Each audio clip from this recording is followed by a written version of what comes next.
የሆነ ሰው እኮ ጠላት ይዞበታል። ዛሬ አስለቀቀለት፣ ዛሬ አስፈታለት፣ ዛሬ ነጠቀለት።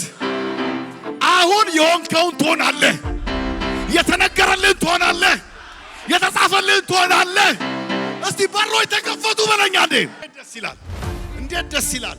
እኔ አውጃለሁ፣ ቢዝነሶች ተከፍተዋል፣ እዳዎች ተከፍተዋል፣ ተከፍለዋል። ገብቶ ይዞልህ መጥቷል። ምን እንዳለ ታውቃላችሁ? ብላ ጠጣ ሲሉ ሰውየው ምን አለ? እግዚአብሔር መንገድን አቅልጦታል።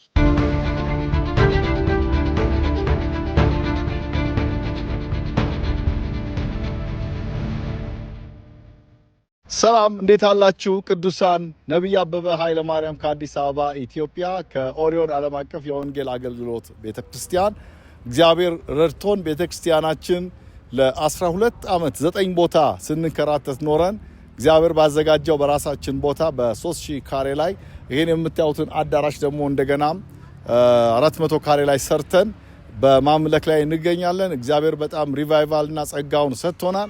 ይሄን ካደረገልን 2 ወር አስቆጠረ። ጌታ ኢየሱስ ክርስቶስ የተባረከ ይሁን። ባለ በሌለ ኃይል እንግዲህ በእግዚአብሔር እርዳታ በብዙ አይነት መንገድ ይሄ ቆሟል። አሁን ግን በአስቸኳይ ደግሞ አጥር እንድናጥር ተጠይቀናልና ለዛም ይሁን ደግሞ ምንም ነገር እንግዲህ አልያዝንም። እናንተ ናችሁ የእግዚአብሔር ሀብት፣ እናንተ ናችሁ የእግዚአብሔር ገንዘብ። ስለዚህ ይሄ ነገር ኮንሰርን አድርጓችሁ በጣም ውስጣችሁ ነክቷችሁ ካሰባችሁ በኋላ እናሳያችኋለን በቪዲዮ አጥር ማጠር ስላለብን። ለዚህ ደግሞ ጥቂት የሆነ ዘር ያስፈልገናል። እንድታበረታቱን ስል እጠይቃለሁ። ሌሎችም የህፃናት ደግሞ ማስተማሪያ ክፍሎች በጣም ያስፈልጉናል፣ ቢሮዎች ያስፈልጉናል። ይሄን እግዚአብሔር ረድቶን አድርገናል።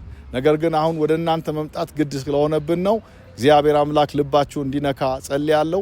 እግዚአብሔር በምትሰፍሩበት መስፈሪያ መልሶ እግዚአብሔር የተጨቆነ የተነቀነቀ አድርጎ እንደሚሰጣችሁ አምናለሁ። ጌታ ኢየሱስ ክርስቶስ ይባርካችሁ። በመላው ዓለም ይህ ቪዲዮ የሚደርሳችሁ ከኢትዮጵያ ኤርትራውያን፣ በመላው ዓለም ያላችሁ ቅዱሳኖች ይሄ መብዛቱ አይደለም መሳተፉ ላይ አድርጉና ባታልፉት። በዚህ ጊዜ አካውንታችንን እንጽፍላችኋለን፣ በዛ ስልክ እናስቀምጣለን። በዛ መሰረት ኮንታክት ብታረጉና እኔም ደግሞ እንደ እግዚአብሔር አገልጋይ ደስ እንዲለኝ ብታረጉልኝ ደስ ይለኛል። ይሄ የተሰራው ብዙ መኪናዎቻችንን ሸጠን ቤታችንን ለማንካስ ይዘን ነውና አሁን ግን ደግሞ ለዚህኛው ምንም በጀት ነው በጀት የለም። የእግዚአብሔር በጀት አንተ፣ አንቺ፣ እርሶ ስለሆናችሁ እንደ ቤተሰብ ከጎኔ ብትቆሙ እግዚአብሔር አምላክ የተባረከ ይሁን እለምናለሁ። ስለሰማችሁኝ እግዚአብሔር ይባርካችሁ። እንዳትረሱ፣ በሰፈራችሁት መስፈሪያ እግዚአብሔር የተጨቆነ የተነቀነቀ አድርጎ ይሰጣቸዋል። የእግዚአብሔር ሞገስ በዚህ ዓመት ይከተላቸዋል። ስላዳመጣችሁኝ አመሰግናለሁ። ጌታ ኢየሱስ ክርስቶስ ይባርካችሁ። ተባረኩ። አሜን።